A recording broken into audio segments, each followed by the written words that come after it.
जय श्री कृष्णा। स्वागत है आपका श्री भक्ति ज्ञान चैनल में।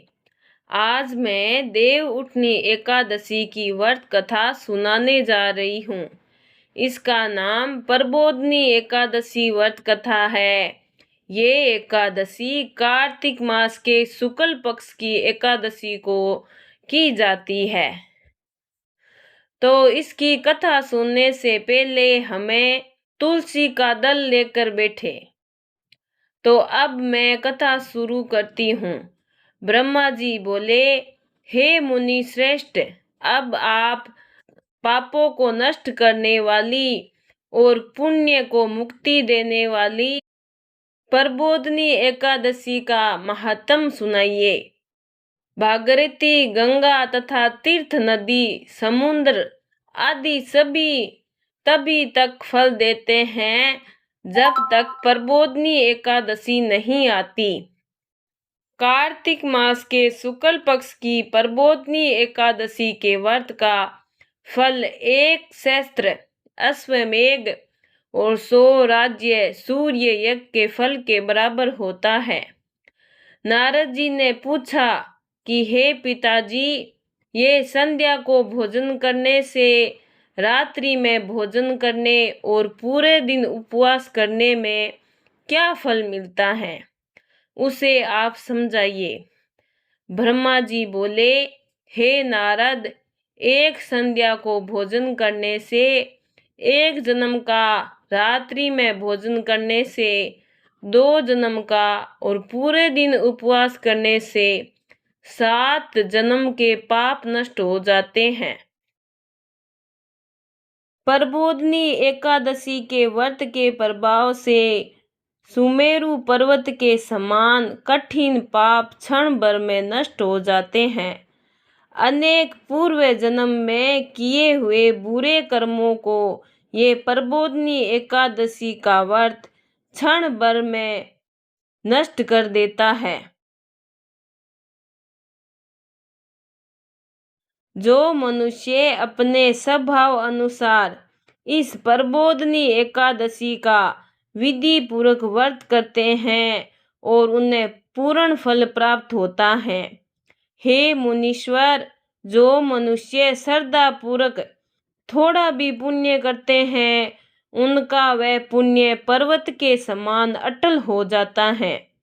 जो मनुष्य हृदय के अंदर ही ऐसा ध्यान करते हैं कि प्रबोधनी एकादशी का व्रत करूंगा, उनके 100 जन्म के समस्त पाप नष्ट हो जाते हैं। जो मनुष्य प्रबोधनी एकादशी के दिन रात्रि को जागरण करते हैं, उनकी बीती हुई और आने वाली 10,000 पीढ़ियां विष्णु लोक में जाकर वास करती है और नरक में अनेक दुखों को भोगते हुए पितर विष्णु लोक में जाकर सुख भोगते हैं। ब्रह्म हत्या आदि महान पाप भी प्रबोधनी एकादशी का व्रत करने से धुल जाते हैं। एकादशी के दिन रात्रि को जागरण करने का फल अश्वमेघ के यज्ञ के फल से भी अधिक होता है। समस्त तीर्थों में जाने और गो शरण भूमि आदि का दान का फल कार्तिक मास की शुक्ल पक्ष की प्रबोधनी एकादशी के रात्रि के जागरण में फल के बराबर होता है। इस संसार में जितने भी तीर्थ हैं और इतने भी तीर्थों की आशा की जा सकती है, वह सब प्रबोधनी एकादशी का व्रत करने वाले के घर में रहते हैं। जो मनुष्य इस एकादशी के व्रत को करता है, वह योगीवान, योगी, तपस्वी तथा इंद्रियों को जीतने वाला होता है, क्योंकि वह एकादशी भगवान विष्णु को अत्यंत प्रिय है। इसके व्रत के प्रभाव से कामिका, वाचिका और मानसिक पाप नष्ट हो जाते हैं। इस एकादशी के दिन जो भगवान की प्राप्ति के लिए दान, तप, होम, यज्ञ आदि करते हैं, उन्हें अक्षय पुण्य मिलता है।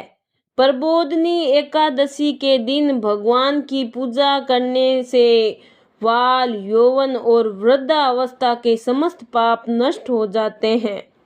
इस एकादशी को रात्रि को जागरण करने का फल चंद्र सूर्य ग्रहण के समान स्नान करने के फल से भी सहस्त्र गुना अधिक होता है।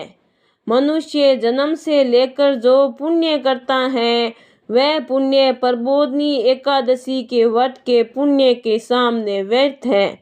इसीलिए हे नारद, तुमको तो विधि पूर्वक विष्णु भगवान की पूजा करनी चाहिए। जो मनुष्य कार्तिक मास में धर्मपरायण होकर अन्य व्यक्तियों का अन्न नहीं खाते, उन्हें चंद्रायण व्रत का फल मिलता है। कार्तिक मास में भगवान दान आदि से इतने प्रसन्न नहीं होते जितने कि शास्त्रों की कथा सुनने से प्रसन्न होते हैं। कार्तिक मास में जो मनुष्य भगवान की कथा को थोड़ा बहुत पढ़ते हैं या सुनते हैं, उन्हें 100 गुना गोदान का फल मिलता है। मनुष्य अपने कल्याण के लिए विष्णु भगवान की कथा सुनते हैं, वह अपने कुटुंब का उद्धार करके एक सहस्त्र गोदान का फल पाते हैं। जो मनुष्य प्रबोधिनी एकादशी के दिन विष्णु की कथा सुनते हैं, उन्हें 7 दीप के दान का फल मिलता है। जो मनुष्य की जो विष्णु की भक्ति पूर्वक कथा वासना ब्राह्मण को यथाशक्ति पूजा कराते हैं तथा उन्हें संतुष्ट करते हैं, वह उत्तम लोक को जाते हैं। इस पर नारद जी बोले, हे ब्रह्मा जी, अब आप एकादशी के व्रत के विधान कहिए और कैसा व्रत करने से कौन सा पुण्य मिलता है वह भी समझाइए।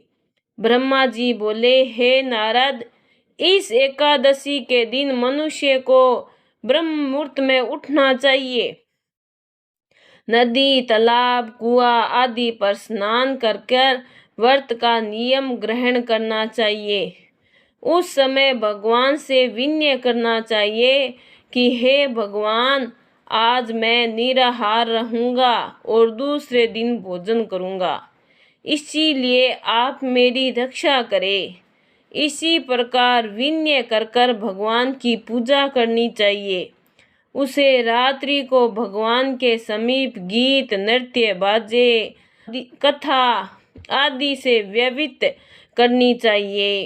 प्रबोधिनी एकादशी के दिन पुष्प, फल, धूप आदि से भगवान की आराधना करनी चाहिए।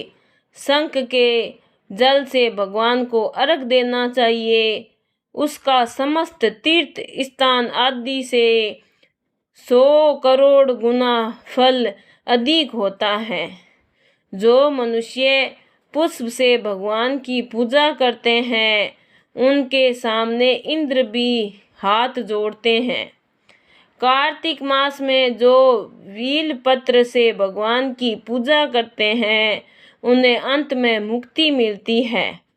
कार्तिक मास में जो मनुष्य तुलसी जी से भगवान की पूजा करते हैं, उसके 10,000 गुना जन्म के पाप नष्ट हो जाते हैं। जो मनुष्य इस मास में श्री तुलसी जी के दर्शन करते हैं तथा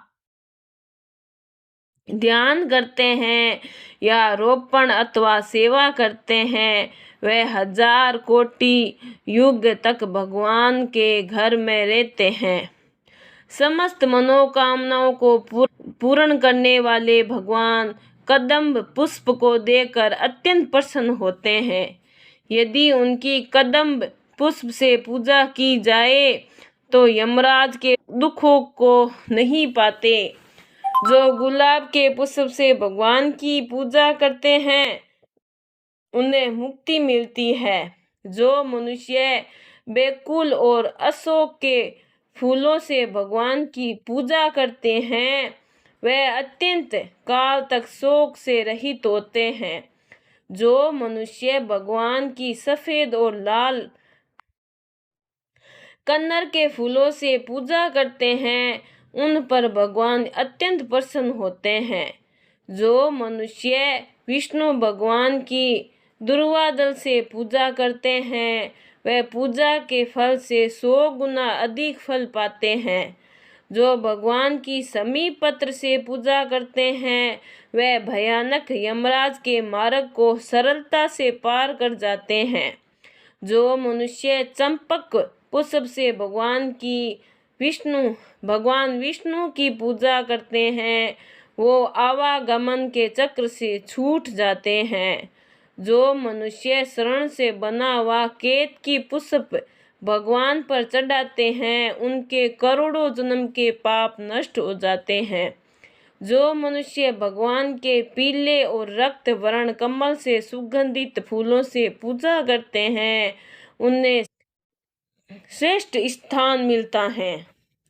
इसी प्रकार रात्रि में भगवान की पूजा कर प्रातः काल शुद्ध जल की नदी पर स्नान करना चाहिए। स्नान करने के पश्चात भगवान की पूजा करनी चाहिए। इसके बाद ब्राह्मणों को भोजन कराना चाहिए और दक्षिणा देकर मीठे वाक्यों द्वारा सभा करनी चाहिए। इसके उपरांत भोजन गो और दक्षिणा से गुरु की पूजा करनी चाहिए। ब्राह्मणों को यथाशक्ति दक्षिणा देनी चाहिए। जिस ब्राह्मण को रात्रि में भोजन करावे, उसे स्वर्ण सहित बेल दान करना चाहिए। जो मनुष्य यात्रा स्नान करते हैं, उन्हें दही और शहद दान करना चाहिए। जो मनुष्य फल की आशा करते हैं, उन्हें फल का दान करना चाहिए। तेल की जगह घी और घी की जगह दूध और अन्न में चावल दान करना चाहिए। जो मनुष्य इस व्रत में भूमि शयन करते हैं, उन्हें सभी वस्तुओं सहित शैया दान करनी चाहिए।